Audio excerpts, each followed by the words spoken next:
بسم اللہ الرحمن الرحیم۔ السلام علیکم ناظرین کرامی، امید کرتا ہوں کہ آپ سب لوگ خیر و عافیت سے ہوں گے۔ ناظرین کرامی، آج آپ کو بتاتے چلیں کہ آج اور آنے والے مزید 3 سے 4 روز کے دوران ملک بھر میں موسم کیسا رہے گا، کون سے علاقوں میں بارشوں کا آغاز ہوگا اور کون سے علاقوں میں موسم صاف رہے گا۔ محکمہ موسمیات نے اپڈیٹ جاری کر دی اور پوری تفصیل سے آپ کو آگاہ کریں گے اس چھوٹی سی ویڈیو میں۔ اس سے پہلے کہ اگر آپ ہمارے چینل پر نئے ہیں تو چینل کو سبسکرائب کریں اور موسم کی پر وقت اپڈیٹ حاصل کریں۔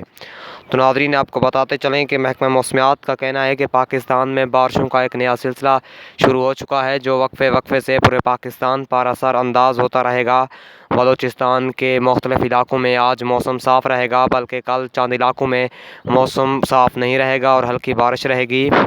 ڈیرہ غازی خان، ملتان، فیصل آباد، وہاڑی اور ڈیرہ غازی خان میں آج ہلکی بارش اور تیز ہوا کا امکان ہے۔ کالنس علاقوں میں بھی تیز ہوا اور ہلکی بارش رہے گی۔